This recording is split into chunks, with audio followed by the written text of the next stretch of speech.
Hello friends, പത്തനംമാറ്റിൻ്റെ വരാനിരിക്കുന്ന പുതുപുത്തൻ എപ്പിസോഡിൻ്റെ റിവ്യൂയിലേക്ക് എല്ലാവർക്കും സ്വാഗതം. അങ്ങനെ അനാമികയാണെങ്കിൽ നല്ല ദേഷ്യത്തിൽ തന്നെ നിൽക്കുകയാട്ടോ. ഒരു ചന്തുമോള് എവിടുന്നോ വലിഞ്ഞു കയറി വന്നൊരു കൊച്ച്. ആ കൊച്ചിനെ എല്ലാവരും പൊന്നുപോലെ കരുതുന്നു. ഇനി ആ കൊച്ചിനും ഈ വീടിൻ്റെ സ്വത്തിൻ്റെ അവകാശമൊക്കെ ഉണ്ടായിരിക്കും. ഇനി എങ്ങനെ എത്ര അവകാശികൾ വരാനിരിക്കുന്നു. എങ്ങനെങ്കിലും ഈ സാധനത്തിനെ പുറത്താക്കണം. ആദർശിൻ്റെ കുഞ്ഞാന്ന് പറയുന്നു. എന്നിട്ടോ ആർക്കും അതൊരു കുഴപ്പവും ഇല്ല. ആദർശാണല്ലോ ഇവിടുത്തെ ആദർശവാനായ കൊച്ചുമോന്. അതുകൊണ്ടായിരിക്കും ആർക്കും കുഴപ്പമില്ലാത്തത് എന്നൊക്കെ ഇങ്ങനെ മനസ്സിൽ ചിന്തിക്കുകയാണ്. അതുപോലെ തന്നെ ഇപ്പോൾ പുതിയൊരു മാരണം കൂടെ വന്നിട്ടുണ്ട്. നവ്യയുടെ കുഞ്ഞും.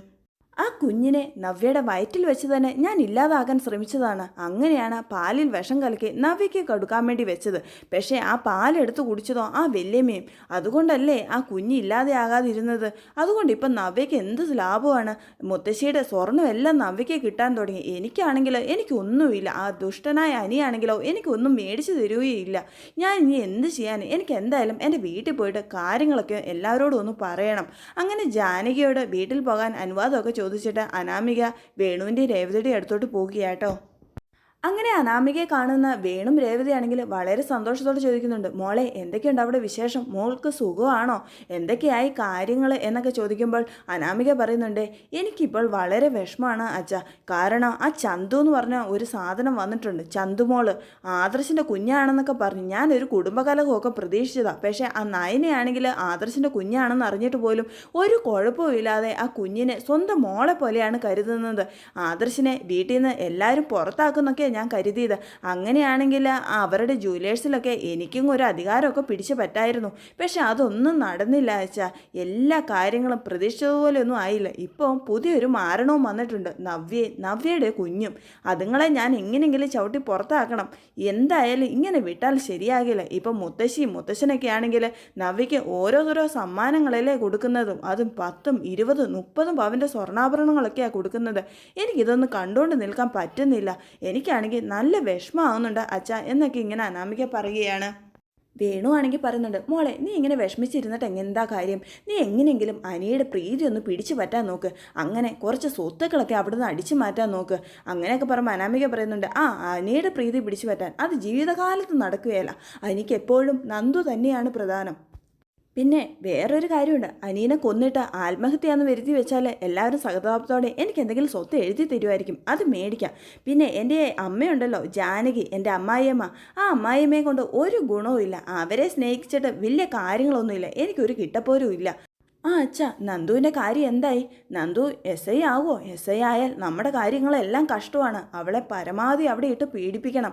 അച്ഛൻ പറഞ്ഞ ആ ഓഫീസർ എങ്ങനെയുണ്ട്? നല്ല മിടുക്കനാണോ? എന്തൊക്കെയായി കാര്യങ്ങൾ? അതൊക്കെ അറിയാനും കൂടിയാണ് ഞാൻ ഇവിടെ വന്നത് എന്നൊക്കെ പറയുമ്പോഴാട്ടോ വേണുവിന് ഒരു ഫോൺ കോൾ വരുന്നത്. അങ്ങനെ വേണു ആ ഫോൺ എടുക്കുന്നുണ്ട്. എന്നിട്ട് അവരോട് ചോദിക്കുന്നുണ്ട്, സാർ എന്താ വീഡിയോ കോളൊക്കെ ചെയ്യുന്നേ? ഞാനിപ്പോൾ മോളോട് സാറിൻ്റെ കാര്യം ഇങ്ങനെ പറഞ്ഞതേ ഉള്ളൂ. അപ്പോഴേക്കും സാർ വിളിച്ചു. അല്ല, സാറിനെന്താ പറ്റിയേ? സാറിൻ്റെ തലക്കൊക്കെ പരിക്കുകളുണ്ടല്ലോ, മുഖത്തിനും ഒക്കെ ഉണ്ടല്ലോ. എന്താ പറ്റിയത്? എന്തെങ്കിലും സംഭവിച്ചോ? എന്താ കാര്യം എന്നൊക്കെ ചോദിക്കുമ്പോൾ പോലീസ് ഓഫീസർ പറയുന്നുണ്ട്, എടോ, ഞാൻ ഇന്നലെ നല്ലതുപോലെ തന്നെ മദ്യപിച്ചിട്ടുണ്ടായിരുന്നു.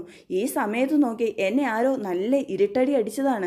എന്തായാലും ഹെൽമെറ്റ് എല്ലാം വെച്ചതുകൊണ്ട് എനിക്ക് ആരുടെയും മുഖം കാണാൻ കഴിഞ്ഞില്ല. പക്ഷേ എനിക്ക് ഒരു കാര്യം ഉറപ്പാണ്, ഒരു പെണ്ണാണ് എന്നെ വന്ന് നല്ല പൊതിരെ തല്ലിയത്. അത് മാത്രം എനിക്ക് മനസ്സിലായി. എടോ, ഞാനിപ്പോൾ ഹോസ്പിറ്റലാണ്, എനിക്ക് തീരെ പറ്റുന്നില്ല. എൻ്റെ സ്ഥിതിയൊക്കെ താങ്കളൊന്ന് കണ്ടേ എന്നൊക്കെ പറഞ്ഞിട്ട് പോലീസ് ഓഫീസർ ദേഹം മൊത്തം ഉള്ള പരിക്കുകളൊക്കെ വേണുവിനെ കാണിക്കുക കേട്ടോ. ഇതൊക്കെ കാണുന്ന വേണു പറയുന്നുണ്ട്, പെണ്ണാണ് സാറിനെ ഇടിച്ചതെന്നല്ലേ പറഞ്ഞത്? എന്തായാലും ഒരു കാര്യം സാർ ഉറപ്പിച്ചോ, അത് ആ നന്ദുവാണ്, അല്ലാതെ വേറെ ആരുമല്ല. എടോ, അവൾക്ക് ഇത്രയ്ക്കൊക്കെയുള്ള ധൈര്യമുണ്ടോ? ഉണ്ടോന്നോ? സാറിന് അവളെ ശരിക്കും അറിയത്തില്ല എന്നിട്ടാ. ഒരു 5 ആണുങ്ങളെ തല്ലിയിടാനുള്ള കഴിവൊക്കെ അവൾക്കുണ്ട്. അപ്പോഴാണ് സാർ ഒറ്റയ്ക്ക്, അതും നല്ല മത്ത് പിടിച്ചിരിക്കുന്ന സമയത്ത്. പിന്നെ സാറിന് ഒരു കാര്യം അറിയോ? ഞങ്ങൾ അവൾക്കൊരു പണി കൊടുത്തു എന്ന് അറിഞ്ഞത് ശേഷം അവൾ ഞങ്ങളെ വന്നിട്ട് പൊതിരെ തല്ലിയതാണ്. അങ്ങനെ ഞങ്ങൾക്കും ഉണ്ടായിരുന്നു ഒരുപാട് മുറിവുകളൊക്കെ. അതുകൊണ്ട് അവളെ നന്നായിട്ടൊന്ന് സൂക്ഷിച്ചോ എന്നൊക്കെ പറയുകയാണ് വേണു. അങ്ങനെ അവളാണ് ഇത് ചെയ്തതെങ്കിൽ ഞാൻ അവളെ വെറുതെ വിടാൻ പോകുന്നില്ല. അവൾക്കിട്ട് ഇതിനുള്ള ഒരു ഉഗ്രം പണി ഞാൻ തിരിച്ചു തന്നെ കൊടുക്കും. എന്തായാലും അവൾ പോലീസ് യൂണിഫോം ഇടുന്നത് എനിക്കൊന്ന് കാണണം എന്നൊക്കെ പറഞ്ഞിട്ട് ഓഫീസർ ദേഷ്യത്തോടെ ഫോൺ വെക്കുകയാണ്. അങ്ങനെ ഈ പോലീസ് ഓഫീസർക്ക് 2-3 ദിവസത്തെ റെസ്റ്റൊക്കെ പറഞ്ഞതുകൊണ്ട് നന്ദുവിനെയൊക്കെ ട്രെയിൻ ചെയ്യാൻ വേണ്ടി വേറെ ഒരാളാട്ടോ വരുന്നത്. ഇതൊക്കെ കാണുമ്പോൾ നന്ദുവിന് ഒരുപാട് സന്തോഷമൊന്നുണ്ട്. അയാളാണെങ്കിൽ നല്ലൊരു മനുഷ്യനാട്ടോ. അതുകൊണ്ട് തന്നെ നന്ദുവിനൊക്കെ കൃത്യമായിട്ട് ട്രെയിനിങ് ഒക്കെ നടക്കുകയും ചെയ്യുന്നുണ്ട്. ഈ സമയത്താണ് ഈ പോലീസ് ഓഫീസർ നന്ദുവിൻ്റെ അടുത്തോട്ട് വരുന്നത്.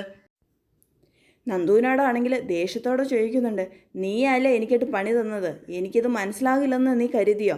ഇതിനുള്ള വലിയൊരു പണി നീ തിരിച്ച് മേടിക്കും. എന്തായാലും നീയാണ് എന്നെ ഉപദ്രവിച്ചതെന്ന് ഞാൻ ഇവിടെയുള്ള എല്ലാവരോടും പറയും. അങ്ങനെ നീ ഒന്ന് SI ആകുന്നത് എനിക്കൊന്ന് കാണണം. നിന്നെ പോലീസ് യൂണിഫോം ഇടാൻ ഞാൻ ഒരിക്കലും അനുവദിക്കുകയില്ല എന്നൊക്കെ ദേഷ്യത്തോടെ പറയുമ്പോൾ നന്ദു പറയുന്നുണ്ട്, ഞാൻ സാറിനെ അടിച്ചതിന് എന്തെങ്കിലും തെളിവ് സാറിൻ്റെ കയ്യിലുണ്ടോ? പിന്നെ എല്ലാവരോടും പോയിട്ട് സാറ് ഞാൻ അടിച്ചു എന്ന് പറയുന്നത് എങ്ങനെയാണ് പറയുന്നത്? സാറിനെ അടിച്ചത് ഞാൻ തന്നെയാണ്. ആ അനാമികയുടെ അച്ഛനും അമ്മയും പറഞ്ഞിട്ടാണല്ലേ സാർ എന്നെ ഇത്രയും കാലം ഉപദ്രവിച്ചുകൊണ്ടിരുന്നത്. അതെല്ലാം വീഡിയോ എടുത്ത് അവരെ കാണിക്കുകയും ചെയ്തു. ഇതിനൊക്കെയുള്ള ദേഷ്യം കൊണ്ട് തന്നെയാണ് ഞാൻ സാറിനെ അടിച്ചത്. ഇത്രയും നല്ലൊരു സത്യസന്ധമായിട്ട് പെരുമാറേണ്ട ഒരു പോലീസ് ഓഫീസറാണ് ഈ കാര്യങ്ങളൊക്കെ ഇങ്ങനെ ചെയ്തത്. ഇതിനെന്തായാലും ഞാൻ തിരിച്ച് സാറിന് നല്ല ഇരുട്ടടി തന്നെ അടിച്ചതാണ്. സാറിന് എന്താണ് ചെയ്യാൻ പറ്റുന്നെങ്കിൽ സാർ ചെയ്യേ. എന്തായാലും തെളിവുകളൊന്നും ഇല്ലാത്ത സ്ഥിതിക്ക് സാറിന് എന്തെങ്കിലും ചെയ്യാൻ പറ്റുമോ? പിന്നെ ഒരു പീറപ്പെണ്ണ് സാറിനെ അടിച്ചു എന്ന് പറയുന്നത് സാറിന് തന്നെയല്ലേ നാണക്കേട്. അതുകൊണ്ട് സാറൊന്ന് ആലോചിക്കുക എന്നൊക്കെ പറയുമ്പോൾ പോലീസ് ഓഫീസർ പറയുന്നുണ്ട്, എന്തായാലും നന്ദു, നിന്നെ ഞാൻ വെറുതെ വിടാൻ തീരുമാനിച്ചിട്ടില്ല. നീ എനക്ക് ഒരു നല്ല അടിപൊളി പണി തന്നെ ഞാൻ ഉറപ്പായിട്ടും തരും. പിന്നെ നീ ഈ പോലീസ് യൂണിഫോം ഒന്ന് ഇടുന്നത് എനിക്കൊന്ന് കാണണം എന്നൊക്കെ പറഞ്ഞിട്ട് ഓഫീസർ അവിടുന്ന് പോവുകയാണ്.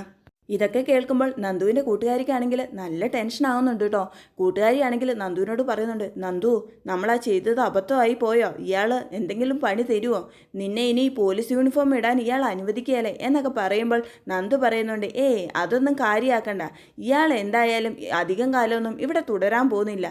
എന്തായാലും ഇയാൾക്ക് അടുത്ത ട്രാൻസ്ഫറൊക്കെ കിട്ടും. അതിനുള്ള പണിയൊക്കെ ഞാൻ ഒപ്പിച്ചോളാം എന്നൊക്കെ നന്ദു പറയുന്നുണ്ട് കേട്ടോ. അങ്ങനെ നയനയും ആദർശുമാണെങ്കിൽ നന്ദുവിനെ കാണാൻ വേണ്ടിയിട്ട് ട്രെയിനിങ് ക്യാമ്പിൽ വരുന്നുണ്ട് കേട്ടോ. അങ്ങനെ നന്ദുവിനെ കാണുമ്പോൾ നയനയാണെങ്കിൽ ഓടിപ്പോയിട്ട് നന്ദുവിനെ കെട്ടിപ്പിടിച്ചിട്ട്, മോളെ നിനക്ക് സുഖമാണോ? നീ ഇവിടെ സുഖമായിട്ട് ഇരിക്കുന്നോ? മോളെ, നിന്നെ ഒരുപാട് അയാൾ ഉപദ്രവിച്ചല്ലേ, എന്നാലും നീ തിരിച്ച് അങ്ങനെ അയാൾക്കിട്ട് ഇരുട്ടടി കൊടുക്കുമെന്ന് ഞാൻ തീരെ പ്രതീക്ഷിച്ചില്ല. എന്തായാലും അയാൾക്കത് ആവശ്യമാണ് എന്നൊക്കെ പറയുമ്പോൾ നന്ദു പറയുന്നുണ്ട്, അതൊക്കെ ശരിയാണ്, പക്ഷേ എനിക്കിപ്പോൾ ആകെ പേടിയാകുകയാണ്. അയാൾ എന്നെ പോലീസ് യൂണിഫോം ഇടാൻ അനുവദിക്കുകയല്ലെന്നൊക്കെയാണ് പറയുന്നത്. ഞാൻ ഇനി എന്ത് ചെയ്യും? അച്ഛനും അമ്മയ്ക്കൊക്കെ ഇത് കേട്ടാൽ ഒരുപാട് വിഷമമാകില്ലേ?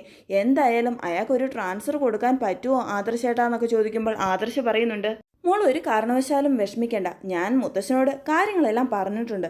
അതുകൊണ്ട് മുത്തശ്ശന് കാര്യങ്ങളെല്ലാം അറിയാം. മുത്തശ്ശൻ മുകളിലുള്ള ആൾക്കാരോടൊക്കെ വിളിച്ചു പറഞ്ഞ് ട്രാൻസ്ഫറിനൊക്കെ ശ്രമിക്കുന്നുണ്ട്. എന്തായാലും ഇനി അയാൾ സുഖമായി കഴിയുമ്പോൾ ഇവിടെ എന്തായാലും ജോലിയിൽ തുടരാൻ അയാൾക്ക് കഴിയുകയില്ല. അതിനു മുമ്പ് തന്നെ അയാൾക്ക് ട്രാൻസ്ഫർ കിട്ടിക്കോളും. അങ്ങനെ അയാൾ ഇവിടുന്ന് പോവുകയും ചെയ്തോളും. പിന്നെ നിനക്ക് ടെൻഷൻ ആകേണ്ട കാര്യമൊന്നുമില്ലല്ലോ. ഇപ്പോഴത്തെ ഓഫീസറാണെങ്കിൽ നല്ല ഓഫീസറല്ലേ എന്നൊക്കെ ചോദിക്കുമ്പോൾ നന്ദു പറയുന്നുണ്ട്, അത് ശരിയാണ്, എനിക്ക് അയാളൊന്ന് പോയി കിട്ടിയാൽ മതി. എൻ്റെ ഏറ്റവും വലിയ സ്വപ്നമാണ് ഞാൻ SI ആകുക എന്നുള്ളത്. അതെനിക്ക് ആയേ പറ്റുള്ളൂ ആദർശേട്ടാ എന്നൊക്കെ പറയുകയാണ്. അങ്ങനെ ആദർശ് നയനയും നന്ദുവിനെ കണ്ടതിന് ശേഷം അവിടുന്ന് പോവുകയാണ്. അങ്ങനെ ആ ട്രെയിനിങ് ഓഫീസർക്ക് മുത്തശ്ശൻ്റെ ഇടപെടലുകൾ മൂലം അയാൾക്ക് അവിടുന്ന് ട്രാൻസ്ഫർ ലഭിക്കുക കേട്ടോ. അങ്ങനെ അയാൾ അവിടുന്ന് പോവുകയും ചെയ്യുകയാണ്. ഈ പോകുന്നതിന് മുമ്പ് നന്ദുവിനെ കാണിക്കുകയും, നിനക്ക് എന്തായാലും ഇതിനുള്ള പണി ഞാൻ തരും, നീ കാരണമല്ലേ എനിക്ക് ട്രാൻസ്ഫർ കിട്ടിയത്, നിന്നെ ഞാൻ വെറുതെ വിടുകയില്ല എന്നൊക്കെ പറഞ്ഞിട്ടാട്ടോ അയാൾ പോകുന്നത്. അങ്ങനെ ആ ഓഫീസറാണെങ്കിൽ വേണുവിനെ ഫോൺ ചെയ്യുന്നുണ്ട് കേട്ടോ. എന്നിട്ട് വേണുവിനോടാണെങ്കിൽ തനിക്ക് ട്രാൻസ്ഫർ കിട്ടിയെന്നും താൻ വേറെ സ്ഥലത്ത് പോവുകയാണെന്നും ഇതിൻ്റെ പ്രധാന കാരണം നന്ദു ആണെന്നൊക്കെയുള്ള കാരണങ്ങൾ പറയുന്നുണ്ട് കേട്ടോ. ഇതൊക്കെ കേൾക്കുന്ന വേണുവിനാണെങ്കിലും നല്ല ടെൻഷൻ ആവുന്നുണ്ട് കേട്ടോ. കാരണം നന്ദുവിനെ എങ്ങനെ SI ആക്കലെന്ന് കരുതിയാണ് ആ ട്രെയിനിങ് ക്യാമ്പിൽ വെച്ച് ഈ പോലീസ് ഓഫീസറെ കൊണ്ട് ഇത്രയും കഷ്ടപ്പെടുത്തിയത്. എന്നിട്ട് അദ്ദേഹത്തിന് തന്നെ ട്രാൻസ്ഫർ കൊടുക്കേണ്ടി വന്നു. എന്തൊരവസ്ഥയാണത്. ഇനി എന്തായാലും നന്ദു പോലീസ് ഓഫീസറായിട്ട് വരിക തന്നെ ചെയ്യും. അങ്ങനെയാണെങ്കിൽ തൻ്റെ തെളിയിക്കപ്പെടാത്ത കേസുകളെല്ലാം പുറത്ത് അവൾ കൊണ്ടുവരും. അവൾക്ക് ഏറ്റവും കൂടുതൽ പക തന്നോടും അതുപോലെ തൻ്റെ മകളോടും ആണല്ലോ. അതെന്തായാലും ആ പക തന്നെ അവൾ വീട്ടും. അവളെ ഇത്രയും കാലം ഉപദ്രവിച്ച് െല്ലാം പകരമായിട്ട് അവൾ എന്നെ മിക്കവാറും ജയിലിൽ തന്നെ കൊണ്ടേയിടും. ഇനി എന്തായാലും എന്ത് ചെയ്യും എന്നൊക്കെ ഇങ്ങനെ കരുതി അനാമികയും വേണുവും ആകെ ടെൻഷൻ അടിച്ചിരിക്കുകയാണ്.